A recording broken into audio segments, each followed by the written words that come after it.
라이브러리 함수에 대해서 이어서 학습을 진행하도록 하겠습니다.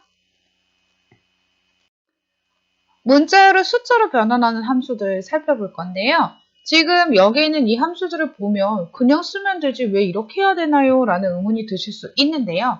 여러분들 눈에는 이 프로그램상에 나와 있는 47476이 숫자지만 컴퓨터 입장에서는 이렇게 쌍따옴표 안에 들어있으면 이거는 숫자라기보다는 글자입니다. 쉽게 얘기하면 여러분들 12라는 값이 있었어요.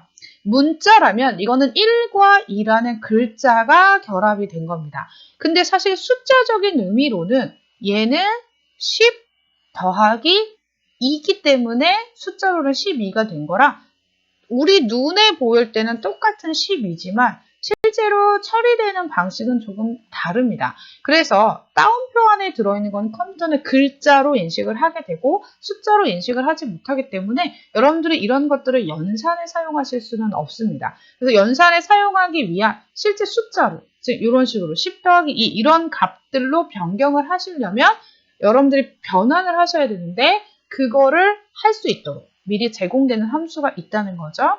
그래서 A2F는 float, 실수로 바꿔주는 거고요. A2I는 인티저로 바꿔주는 거예요. A2L은 인티저 중에 롱형 정수, 롱으로 변환을 해주는 겁니다. 그래서 중간에 2가 들어가는 건 변환을 해준다는 거고요. 자, 여기에서 받는 함수 인자들 보시면 지금 포인터 타입의 캐릭터, 그러니까 여러 개 문자 열을 받아서 바꿔주겠다는 거죠. 리턴 타입 주의해서 보셔야 됩니다. 지금 i는 인티저, l은 long 이렇게 리턴 타입 숫자로 바꿔서 전환해준다는 거. 자, 그다음에 컨스트가 붙으면 어떻게 된다고 그랬어요? 네, 입력받은 그 값을 인자로 받은 값을 여러분들이 함부로 바꾸지 못하게 보호하는 역할을 한다고 했죠. 자, 그럼 프로그램 보도록 하겠습니다. 자, 인티저형 숫자로 바꾸기 위해서 A to I 한 다음에 47476이라고 쓰면 실제로 화면은 어떻게 찍힌다고요? 네, 47476. 그럼 이거는 4만 더하기 7천 더하기 400 더하기 70 더하기 6이라는 그러한 숫자 값으로 변환이 되는 겁니다. 여러분들이 이 프로그램만 보시면 아니 이거를 그냥 인티저로 선언해서 47476이라고 쓰면 되지 왜 이렇게 어렵게 쓰나요? 라고 생각이 드실 수 있는데요. 지금 이거는 여러분들이 이 함수를 사용하기 쉽게 설명하기 위해서 그런 거고 실제로 여러분들이 어떤 데이터 값을 받았어요. 근데 뭐 L22 그 다음에 47476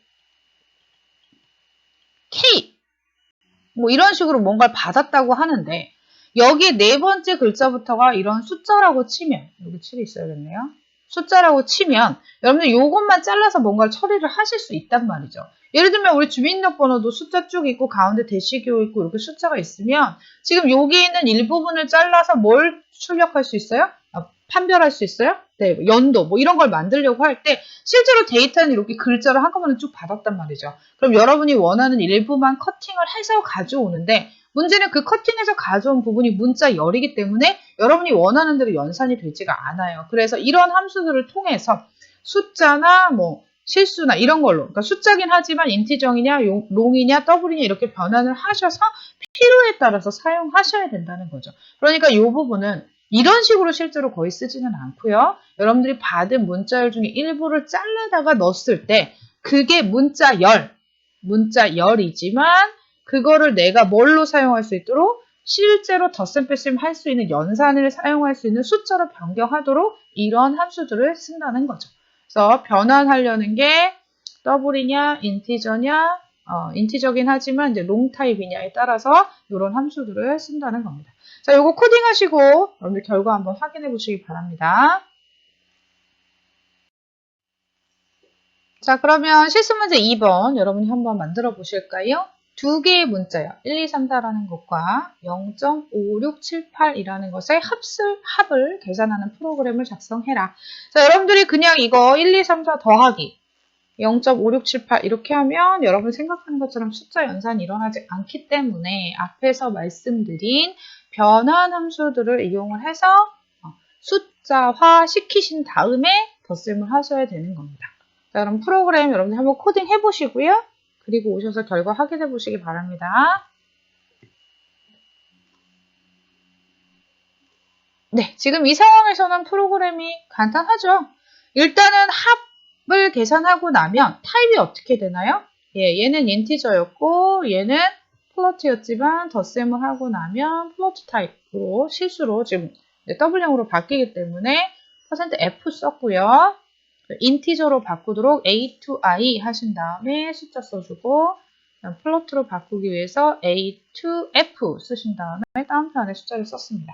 다시 말씀드리지만 실제로 이렇게 사용하진 않습니다. 이렇게 할 거면 그냥 여기다 1, 2, 3, 4 더하기 0.5678 하면 되지. 이렇게 번거롭게 하지 않습니다. 지금 이 1, 2, 3, 4라는 게 어떤 다른 문자열 중에서 일부를 추출하거나 부득이하게 건네받은 것이 문자열이기 때문에 변환할 때 이런 함수들을 사용한다는 거. 자, 그럼 여러분이 코딩한 거랑 지금 화면에 보이는 거 맞는지 한번 확인하시고요. 그 다음에 얘 사용하시려면 반드시 뭐 선언하셔야 돼요? 네, stdlib.h 선언하는 거. 이 부분 놓치시면 안 되겠습니다. 이번에는 수학 계산 함수 math.h 선언하고 사용하는 것들에 대해서 살펴보도록 하겠습니다. 자, 사실은 우리가 이전에 파워하고 sqrt, 제가 라이브러리 함수 예제 처음 설명하면서 알려드렸는데 기억나시는지 모르겠어요? 얘는 x의 y수.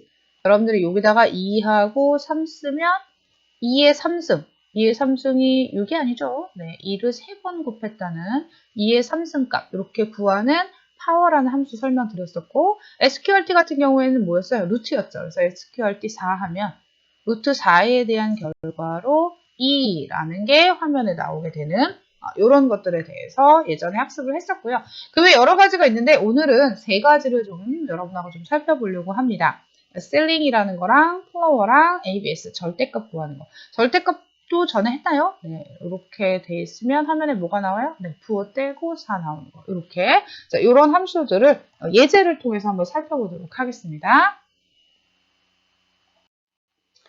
자, 그 다음에 여러분들 모두 연산자 나머지 계산하는 게 있었는데요. 지금 특별히 그 DIV랑 LDIV 지금 두 정수로 나눗셈을 한 다음에 목과 나머지를 구할 때 우리가 모두 연산자하고 퍼센트 연산자를 따로따로 썼는데 그걸 한꺼번에 해주는 함수가 따로 있어요. 근데 이제 얘가 결과를 뭘로 주냐면 구조체로 줍니다. 여러분 구조체가 뭐였는지 혹시 기억나세요? 자그마치 7강에 걸쳐서 나누어서 했던 건데 어떤 자료를 이렇게 한 묶음으로 패키징화해서 준다. 그래서 얘는 안에 패키징한 값에 하나는 뭐, 하나는 나머지가 따로 들어있어요.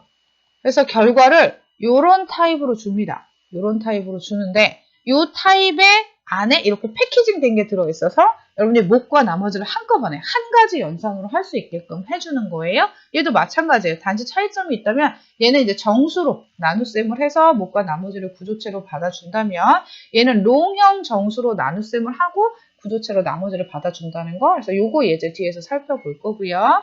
그 다음에 뭐 수학함수 사인, 코사인, 탄젠트 이런 것들의 사용 방법이 어렵지는 않은데 여러분들 조금 조심해야 될 게 있기 때문에 그런 것들을 살펴보도록 하겠습니다.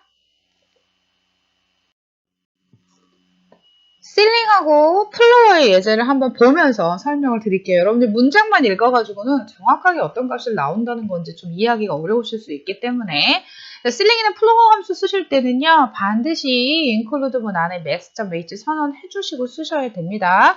자, x는 123.54, 자, y는 마이너스 123.54라는 값을 가지고 있을 때 실링이라는 함수를 사용하면 결과값이 어떻게 찍히느냐.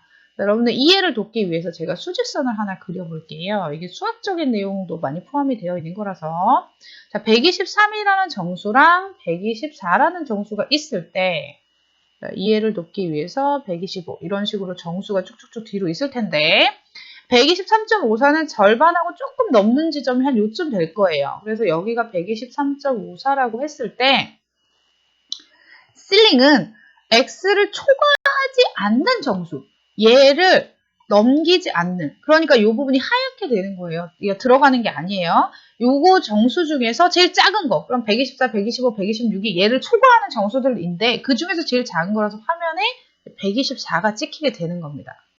근데 플로어 같은 경우에는 x를 초과하지 않는 정수입니다. 넘지 않는 즉 x보다 작은 정수 123.54보다 작은 거면 이쪽 방향이에요. 이쪽 방향 화살표가. 얘를 넘지 않는 것 중에서 가장 큰 거. 그럼 여기 122가 있고 123이 있을 텐데 그 중에서 가장 큰 거라서 123이라는 결과가 찍히게 되는 겁니다. 그러니까 124 같은 경우에는 어떻게 보면 반올림이 된 거죠. 반올림이 된 거라고 볼 수 있어요. 어찌 보면 올림이라고 볼 수 있죠. 올림. 엄밀히 말하면 왜냐면 여기 있어도 이걸 넘지 않는 큰 정수니까 실링은 반올림이라기보다는 엄밀히 말하면 올림에 해당하는 거겠네요. 그쵸? 왜냐면 여기 있어도 그거보다 크지 않은 정수는 124이기 때문에 그 다음 플로어 같은 경우에는 그럼 어떻게 되는 거예요?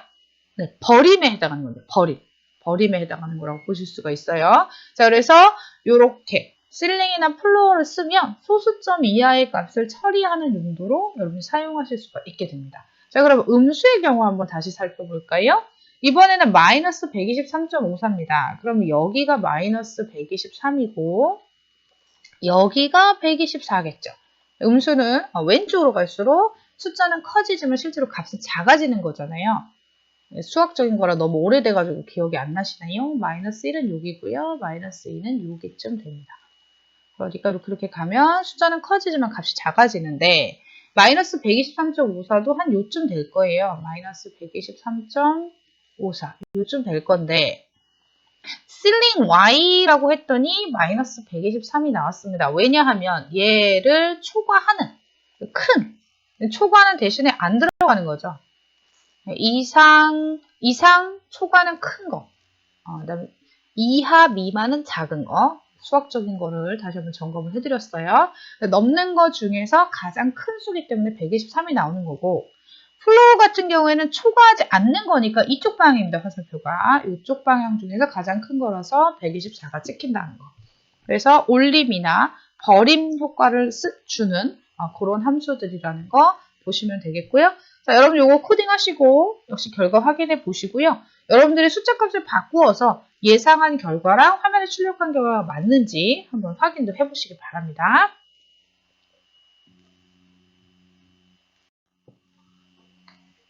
임의의 실수로 입력받아서 소수 이하 첫째 자리에서 반올림하는 함수 라운드를 여러분이 한번 만들어 보시기 바랍니다.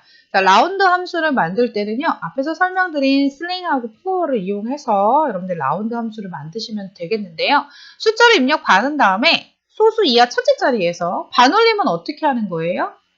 네, 5보다 크면 숫자를 하나 어떻게 해요? 올려주고 5보다 작은 숫자가 있을 때는 버리는 거죠.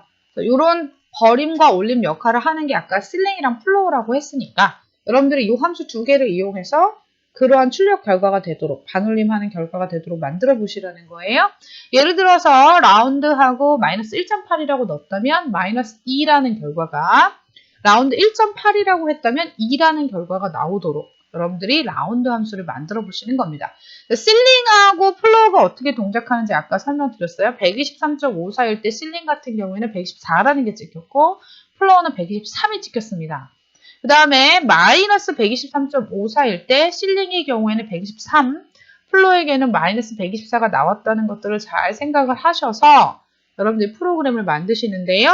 지금 실링이나 플로어 쓰기 위해서 master-h 선언했고요. 자, 라운드 함수의 원형은 제가 제공을 해드리겠습니다. 더블로 받아서 실수로 입력을 받는 거니까 더블로 입력을 받은 것을 더블로 처리해서 결과를 내보내는 거고요. 자, 메인에서 그럼 여러분들이 뭘 해야 돼요? 먼저 입력을 받아야겠죠? 그 다음에 입력 받은 다음에 라운드 함수에 집어서 넣어서 이 라운드 함수를 호출해야 될 겁니다. 그럼 라운드 함수가 값을 보고 5보다 크면 어떻게 할 건지 5보다 작으면 어떻게 할 건지 처리하고 리턴을 해주면 그 받은 결과를 여러분들이 출력하시면 되겠습니다. 자, 그래서 요거는 레포트로 여러분들이 이 빈칸 블랭크 부분을 채우셔서 프로그램을 작성해 보시면 되겠습니다.